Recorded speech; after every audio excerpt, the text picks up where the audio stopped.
নর আর বানর, আরে যক্ষ লক্ষ কিন্নর গন্ধর্ব দেবতা সকল যারে কিছু করিতে না পারে, কি করিবে স্যার নর আর বানর? আরে নর বানর তো রাক্ষসের ভক্ষ বস্তু, খাদ্য, ও গ্রাহ্য করল না। সেই বান নিয়ে আমি সঙ্গে সঙ্গে এসেছিলাম লঙ্কায়। বৌদি মন্দোদরীকে ডেকে মন্দোদরীর কাছে দিয়ে বলল, আমি তপস্যা করে এই বান পেয়েছি, এই বান শত্রু হস্তে পড়িবে যেদিন, এই বানের হাতে কিন্তু আমার মন হইবে সেদিন।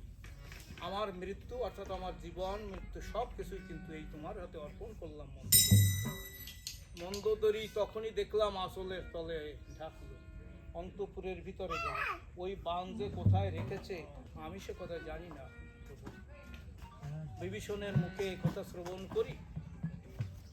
প্রভু রামচন্দ্র হতাশ হয়ে বললেন, দেখো বিভীষণ, তোমার মুখে যা শুনলাম এ তো সাধারণ জিনিস নয়, রাবণের জীবন মন্দোদরীর হাতে এমন জায়গায় রেখেছে, ব্রহ্মা বিষ্ণু মহেশ্বর তিন দেব একত্তর এ খুঁজে পাবে না।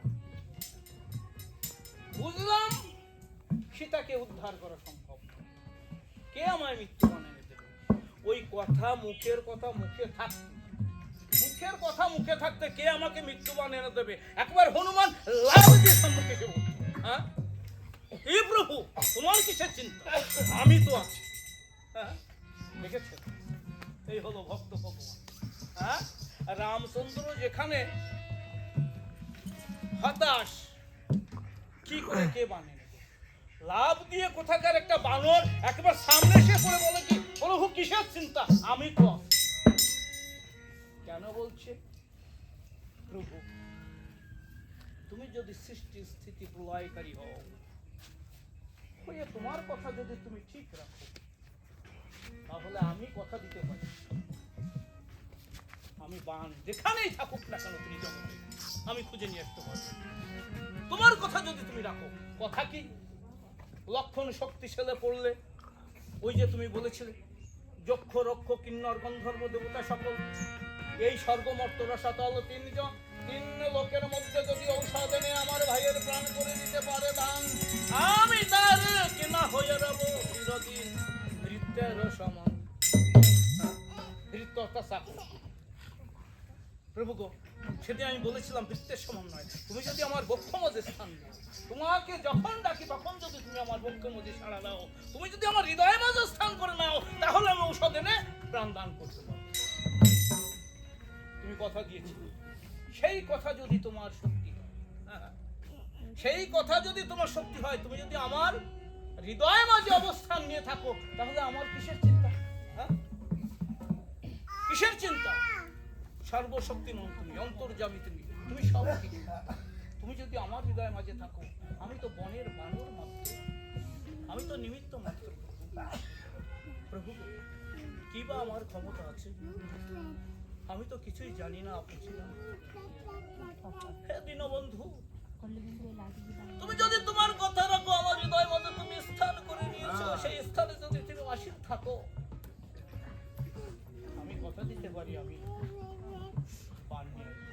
বিভীষণ বলছে, হনুমান তুমি কিভাবে বান আনবে? আমি ব্রাহ্মণ মূর্তি ধরে বান নিয়ে আসবো। বিভীষণ বলছে, হ্যাঁ তুমি যে কোনো মূর্তি ধরে তুমি বান আনতে পারবে, আমি জানি, তবে আমি তোমায় একটা যুক্তি দিতে পারি। আমি যতটুকু জানি, আমার বৌদি আমার দাদাকে যতটা বিশ্বাস করে, যতটা ভালোবাসে, দেবতাদের অতটা বিশ্বাস করে না, ভালোবাসে।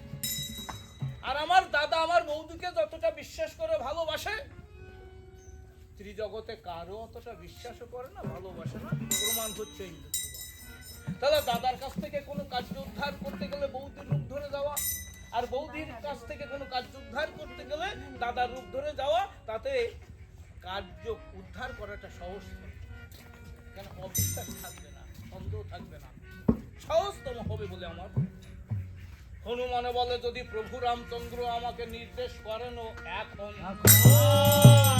ওই বান আনিতে গমন করিব, আমি হইয়ে দশানন।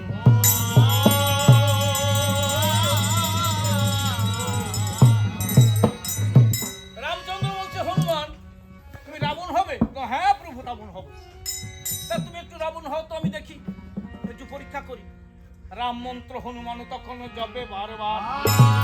ওই দেখিতে দেখিতে হনুমান হইল রাবণের আকার।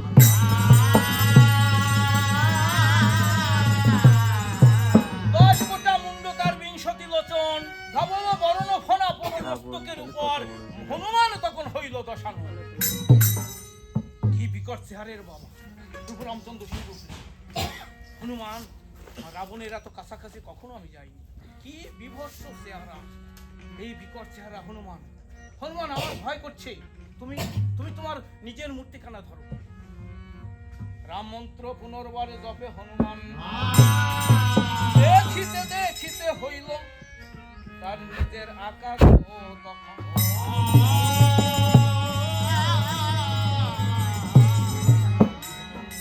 প্রভুকে প্রণাম করে বলছে, ওগো প্রভু, বানানতে পারবো তো প্রভু? বলে হ্যাঁ হনুমান পারবে। তুমি পারবে না কে পারবে? তাহলে মস্তকে হস্ত দিয়ে আশীর্বাদ করে যাও প্রভু। আর বলে দাও হনুমান করে দাও আশিস, আর বলে দাও শীঘ্র দিয়ে বানটা নিয়ে আসিস, দেরি যেন হয় না। হনুমান করিল গমন হে